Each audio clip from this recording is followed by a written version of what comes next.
یہ East Asian tigers ہمارے سامنے نکل گیا آگے. اور وہ مجھے یاد ہے ہر دوسرے دن آتا تھا کہ میں جی پاکستان کو ایشین ٹائیگر بنا دوں گا, کوئی کہتا تھا. لیکن ایشین ٹائیگر تو بنا تھا ایکسپورٹس بڑھا کے. اور پھر چائنا کی بھی ساری جو گروتھ دیکھی انہوں نے کانسنٹریٹ کر کے ایکسپورٹس بڑھائی تھی. مجھے یاد ہے مہاتر محمد سے میں 20 سال پہلے ملا تو وہ مجھے بتا رہے تھے کہ ہم نے باقاعدہ ایکسپورٹس بڑھانے کے لیے پہلے ہم نے الیکٹرانکس کی اس کو کاٹیج انڈسٹری بنایا. گھروں کے اندر ہم نے چھوٹے چھوٹے اسمبلی پلانٹس لگائے.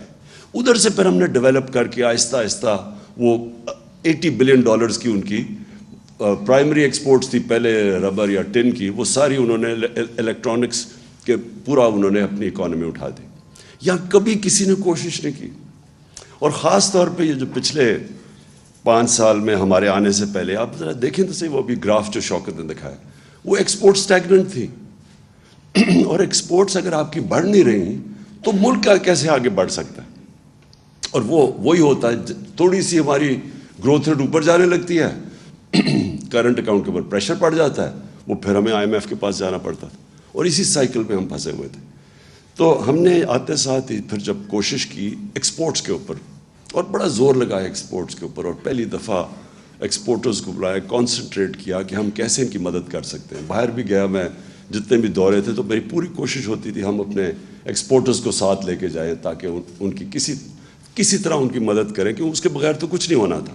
دوسرا ہمارا اثاثہ اوورسیز پاکستانی ہے, کیونکہ میرا انٹریکشن ان سے بہت زیادہ ہے, اور مجھے انہوں نے سپورٹ جس کو کہتے ہیں فورن فنڈنگ,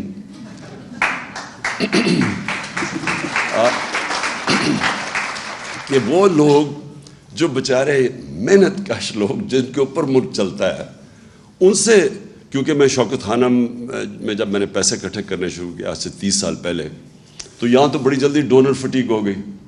تو میں پھر جدھر پاکستانی تھے دنیا میں, تب سے میرا ان سے ریلیشن شپ ایکچولی میرے پہلے بھی تھی کرکٹ کی وجہ سے, کیونکہ ہم جب کرکٹ باہر کھیلتے تھے تو اوورسیز پاکستانی آ کے سپورٹ کرتے تھے. لیکن جب میں نے شوکت خانم کے لیے پیسے اکٹھے کیے تو میں پھر باہر نکل گیا. یہاں لوگ جو لوگ بڑے پیسے والے تھے وہ باہر سے کہہ دیتے تھے کہ کب وہ آفس میں نہیں بیٹھا صاحب, تو میں تب باہر نکل گیا. تو میرا اوورسیز پاکستانیز نے میری پھر مدد کی. یہ شوکت خانم جو بنا, یہ سب سے زیادہ کنٹریبیوشن اوورسیز پاکستانیز کی تھی, جس کو ہم فورن فنڈنگ آج کل کہتے ہیں. اس کے بعد جب میں نے نمل یونیورسٹی میں ان سے پیسے اکٹھے کیے, پھر جب آہستہ آہستہ جب ہماری پارٹی اٹھنے لگی تو سب سے پہلے سپورٹ اوورسیز پاکستانیز نے کی, اور ادھر سے پھر ہم نے پیسہ اکٹھا کیا, جس کا یہ الیکشن کمیشن کے اندر اتنا بڑا ڈرامہ چلا ہوا ہے کہ میں ابھی تک حیران ہوں. انہوں نے رات تو فورن فنڈنگ دیکھ ہی لی ہوگی جو 5-5.5 ارب روپیہ آ گیا 3 گھنٹے کے اندر.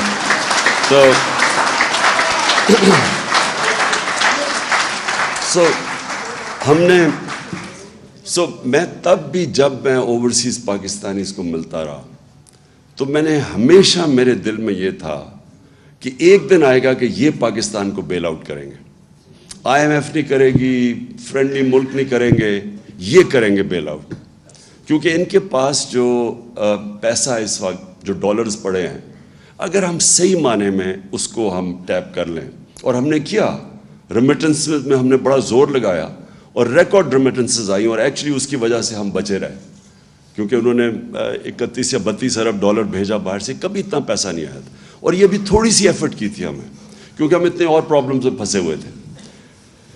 اب جو میں سمجھتا ہوں کہ یہ جو اب صورتحال جس بھی گورنمنٹ کو ملے گی, اس کو بڑا اب out of the box thinking کرنی پڑے گی. یعنی اس کو پاکستان کو ایسے چلانا پڑے گا جو اب تک ہم نے پاکستان کو نہیں چلایا. ہمیں اب وہ سٹیپس لینے پڑیں گے جو اب تک ہم نے وہ سٹیپس نہیں لیے. ہمیں پہلے سے, اب جو میری شوکت سے کل بات ہوئی تھی, اب پہلے سے ہمیں وہ تیاری کر کے آنی پڑے گی جو ہم نے 2018 سے پہلے نہیں کی. وہ کر بھی نہیں سکتے تھے, کیونکہ ہمیں پہلی پریزنٹیشن تو ملی جب میں پرائم منسٹر آفس میں تھا, تو مجھے تو پہلی دفعہ پتہ چلنا شروع ہوا کہ وابڈا میں کتنا حالات ہے, تو پینشنز اب کدھر تک پہنچ گئی ہیں. مجھے تو آئیڈیا ہی نہیں تھا ان چیزوں کا. میں وہ دیکھ رہا تھا کہ جب جو بائیڈن جب پریزیڈنٹ بنا تو 2.5 مہینے پہلے پریزیڈنٹ جب الیکٹ ہوا اور آفس میں گیا, 2.5 مہینے پہلے اس کو پریزنٹیشنز ہر ڈپارٹمنٹ نے دی. تو ان کی پوری ٹیم کی تیاری تھی. جیسے انہوں نے آفس سنبھالا تو ان کے پاس پوری سارا سمجھ تھی کہ کون سی ایریاز میں کیا انہوں نے کرنا. تو میں تو جب پہلی دفعہ آفس میں آیا تو پہلی دفعہ مجھے پریزنٹیشن ملی کہ یہ کرنٹ اکاؤنٹ ڈیفیسٹ کتنا ہے تو فلانا یہ ہے. تو اب ہم نے فیصلہ کیا ہم اب پوری اپنی اکنامک ٹیم بنائیں گے, اور وہ صرف یہی نہیں کہ اسیس کرے گی, لیکن اب وہ out of the box thinking کیا ہے. اور میں یہ کیوں کہتا ہوں کہ دیکھیں یہ تو کوئی اکنامکس نہیں ہے نا کہ آپ قیمتیں بڑھاتے رہیں اور پیسے اکٹھے کرتے رہیں. یہ تو کوئی اس میں کوئی جینیس نہیں چاہیے. وہ تو ایم کیو ایم بڑا اچھا پیسہ اکٹھا کر لیتی تھی بھٹا لے کے, وہ تو لوگوں کو پیسے بڑھا دیتے تھے نا. وہ جو دکاندار تھا وہ اپنی قیمت بڑھا دیتا تھا اسے جب پیسے لیتے تھے. تو یہ تو کوئی اکنامکس نہیں ہے. اکنامکس یہ ہے کہ ابھی ثاقب شیرانی نے بڑی اچھی بات کی کہ دیکھیں سب سے پہلے آپ فیصلہ کریں کہ آپ نے اپنے انسانوں کو پروٹیکٹ کرنا ہے. آپ کا جو سب سے ونریبل سیکشن آف پاپولیشن ہے اس کو آپ نے کیسے بچانا ہے. اور یہ دو پارٹیز یہ انہوں نے جو کیا 4 مہینے کے اندر, اس سے واضح ہو جانا چاہیے کہ ان کے ذہن میں کبھی بھی انسانیت ان کے ذہن میں نہیں آئی. ان کا صرف ذہن ہوتا ہے کہ پیسے کیسے بنانے اور کرسی پہ کیسے بیٹھنا اور اس کا فائدہ کیسے اٹھانا ہے. اگر یہ کرتے تو آپ مجھے یہ بتائیں کہ یہ 90s میں ان کی پارٹنرشپ چوروں کی لگی ہے اکٹھی. 90s سے یہ باریاں لے رہے ہیں. پچھلے 62 سال میں 30 سال یہ دونوں خاندان پاور میں رہے ہیں. کب انہوں نے ایک انسانیت کی فکر کی؟ یہ جب آئے ہمارے سامنے دیکھتے دیکھتے پہلے ہندوستان ہمارے سے آگے نکلا, پھر اس کے بعد بنگلہ دیش آگے نکل گیا ہمارے سے. ہمیں جو یاد ہے, مجھے تو ابھی بھی یاد ہے جب بنگلہ دیش بنا تھا, بلکہ میرا وہ آخری جہاز آیا تھا ڈھاکہ سے, اس کے بعد ملٹری آپریشن شروع ہو گیا تھا ایسٹ پاکستان میں. تو مجھے تو وہ بڑی اچھی طرح یاد ہے وہ جو سارا ٹائم تھا. تو مجھے یاد ہے کہ جب وہ بنگلہ دیش علیحدہ ہوا اور بنا, ایسٹ پاکستان ٹوٹا, تو خوشیاں بنائیں گئی. میں وہ ڈرائنگ رومز ابھی مجھے یاد ہے, لوگوں نے خوشیاں بنائیں کہ اتنا وہ سارا ہمارا پیسہ وہاں چلا جاتا ہے, وہاں سائیکلون آتا ہے تو ہمیں اس کو سبسیڈائز کرنا پڑتا ہے. میں نے یہ کانوں سے یہ باتیں سنی ہوئی ہیں کہ چلیں شکر ہے بوجھ اترا.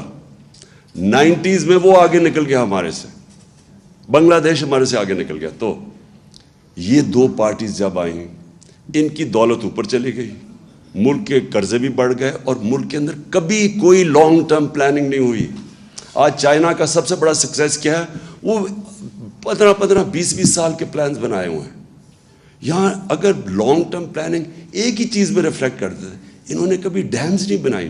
انہوں نے یہی نہیں سوچا بجلی بنانے کا کہ ہمیں فیول نہ امپورٹ کرنا. ایکسپورٹس بڑھ نہیں رہی تو ہمیں تو پہلے سے ہی سوچنا چاہیے تھا کہ وہ ہم بجلی اس چیز پہ بنائیں جو ہمیں امپورٹڈ فیول پہ نہ ہو. کوئی لانگ کلائمیٹ چینج, اب آج دیکھیں یہ کلائمیٹ چینج اتنی بڑی چیز ہے. میں نے جب 2013 میں ہم نے مل کے شروع کیا یہ بلین ٹری سونامی پختونخوا کے اندر, تو 2 سال تو یہ مذاق اڑاتے رہے ہمارا. اور مذاق اس لیے اڑا رہے تھے کہ ان کو کوئی کانسیپٹ ہی نہیں تھا کہ پاکستان کے اندر جو انگریز کے بنائے ہوئے تھے جنگل تھے وہی ختم ہو گئے. ہم بچپن میں جایا کرتا تھا اپنے بڑوں کے ساتھ شکار پہ, تو یہ بڑے بڑے جنگل تھے, چھانگا مانگا, کندیاں, میاں والی میں, یہ چیچا وطنی میں بڑے جنگل تھے, وہ انگریز کے بنائے ہوئے. یہ چھوڑے کہ انہوں نے کچھ جنگل خود اگانے تھے وہ بھی ختم کر دیے. تو کوئی کانسیپٹ ہی کسی کو نہیں تھا کہ موسم گرم ہو رہا ہے. پاکستان 10 ملکوں میں سے ہے جو سب سے زیادہ ونریبل ہے کلائمیٹ چینج پہ. کبھی کوئی کانسیپٹ نہیں تھا, کوئی لانگ ٹرم پلاننگ ہی نہیں تھی ان کی. اور پھر جب کووڈ آیا, میں ادھر سے شروع کریں, جب شہباز شریف آیا اور اس نے منہ پہ وہ لگا کے اور کمپیوٹر پہ بیٹھ گیا, انہوں نے کیا کہا, سب سے پہلے انہوں نے شور مچا دیا کہ عمران کو لاک ڈاؤن کرو پاکستان کا. ان کی سب کی سٹیٹمنٹس ہیں کہ عمران خان کے اوپر FIR کاٹ دو, یہ لاک ڈاؤن نہیں کر رہا. ان کی اسمبلی میں سٹیٹمنٹس ہیں. بلکہ انڈیا کی تعریفیں شروع کر دی, جو نریندر مودی نے وہاں کرفیو لگایا تھا اس کی تعریفیں کرنی شروع کر دیں کہ وہ دیکھو کتنا اچھا کام کر رہا ہے اور یہاں کوئی لاک ڈاؤن نہیں لگ رہا. کیونکہ انہوں نے کبھی غریب کا سوچا ہی نہیں ہے. میں بار بار ان سے پوچھوں کہ مجھے یہ بتاؤ کہ وہ دیہڑی دار کا کیا بنے گا. یہ اسد وہ NCOC میں تب یہ تھا. تو ہماری کیا آرگیومنٹس, کیا ہم ڈسکشن ہوتی تھی. پہلے تو آپ سوشل ڈسٹینس کی بات کر رہے ہیں. ہمارے یہاں کچی آبادیوں کے اندر 10-10 8-8 لوگ ایک کمرے میں ہیں, وہ کدھر سوشل ڈسٹینسنگ ہوگی. پھر وہ جو دیہڑی دار ہے, وہ اگر تنخواہ, اگر پیسے نہیں کماتا, چھابڑی والا ہے, وہ کیسے اپنے بچوں کو پالے گا. میں کہتا رہا نہ لاک ڈاؤن لگاؤ, بلکہ پارشل لاک ڈاؤن لگاؤ.